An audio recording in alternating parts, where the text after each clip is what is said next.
Hi there, and welcome back to Paws and Pawsitivity. I'm Jamie Watkinson-Harvey, your certified dog trainer and host of this podcast.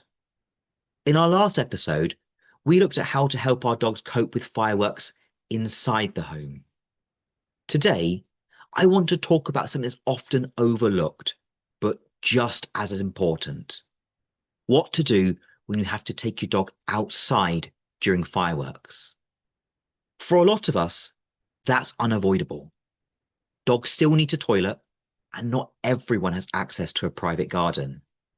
But even for those who do, it's not always as simple as letting them out the back door and hoping for the best. So today's episode is all about keeping your dog safe, calm, and secure when you have to venture out during fireworks season. Let's start with the most important point. When a dog is scared, they are not themselves. That fear response completely overrides their normal behavior. You might have the most reliable recall in the world, the kind of dog who usually trots back the moment you call. But in a moment of panic, that all goes out the window. Their brain switches from thinking to pure survival mode. They're not being naughty and they're not ignoring you. They are terrified. Think of it like this. Imagine you're walking down a quiet street and suddenly, out of nowhere, there's an ear-splitting explosion behind you.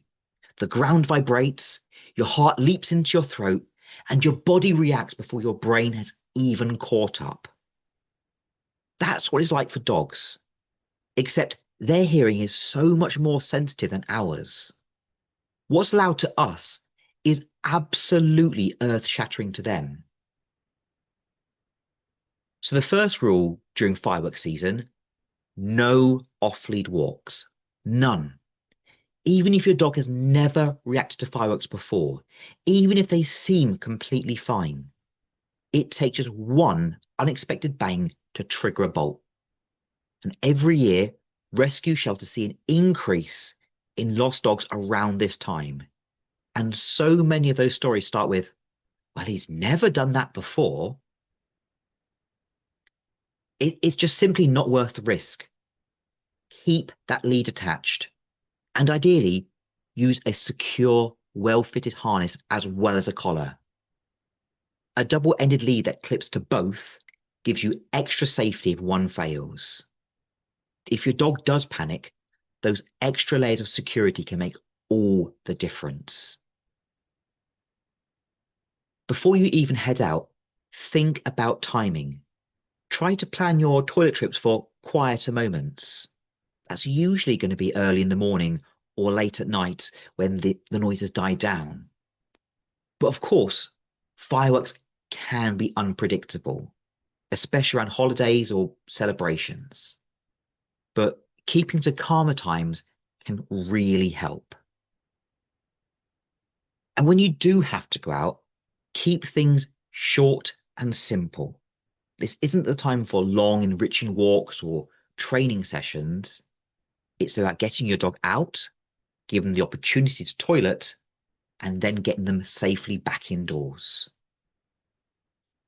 If you live near open fields or parks, stick close to home instead. Even the sound of distant fireworks can carry, and it's much easier to manage your dog's stress if you're not far from safety. Now, let's talk about body language. Fear can sometimes look subtle before it turns big. You might notice your dog's tail tucked, ears flat, or their body lowering towards the ground. They might freeze for a moment or refuse to move. These are all signs that they're feeling uncertain. In that moment, don't push them to go further or faster. Offer calm reassurance. Use a gentle voice and move backwards towards home if you can. If your dog refuses to toilet because they're too nervous, that's okay too. Don't get frustrated or try to force it. It's better to give them a break, head back inside, and try again later when things are quieter. If you have a garden, even a small one, You can create a more sheltered toilet spot, somewhere close to the house, maybe behind a shed or wall where the sounds are a little muffled. Now, here's something I think every guardian should be aware of. Dogs in a panic can sometimes slip out of equipment you would swear was secure. A frightened dog can twist and pull in ways that can surprise even experienced handlers.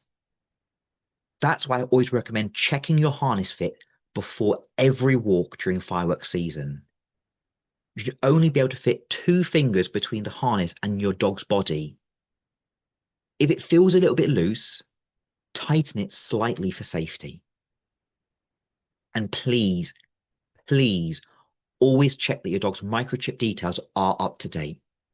If the worst happens and your dog does get loose, that tiny chip is often the thing that brings them home safely. I know it's a horrible thought, but it's better to plan for every possibility than to assume it won't happen. Now, you might be wondering what to do if your dog does get spooked mid-walk. The best thing you can do is stay calm. And I know that's easier said than done when your heart is racing too. But your dog will pick up on your emotions. Stop walking, lower your voice, and speak softly to them. If they try to pull or bolt, hold steady rather than yanking back, and slowly move to a quieter area. Offer gentle praise for every small step they take with you. Once you're home, let them decompress somewhere that they feel safe. For those who have puppies or young dogs experiencing their first fireworks season, it's especially important to make sure that these early experiences are as positive and as safe as possible. You can gently pair those distant bangs with treats or play, but only if your dog is relaxed enough to take part. If they're too anxious to eat or play, that's your cue to back off and focus on calm comfort instead. I count myself very lucky that my dogs are pretty bomb-proof these days. Through consistent training and positive experiences, they've learned that loud noises aren't anything to worry about. But even so, during fireworks season, I never take chances.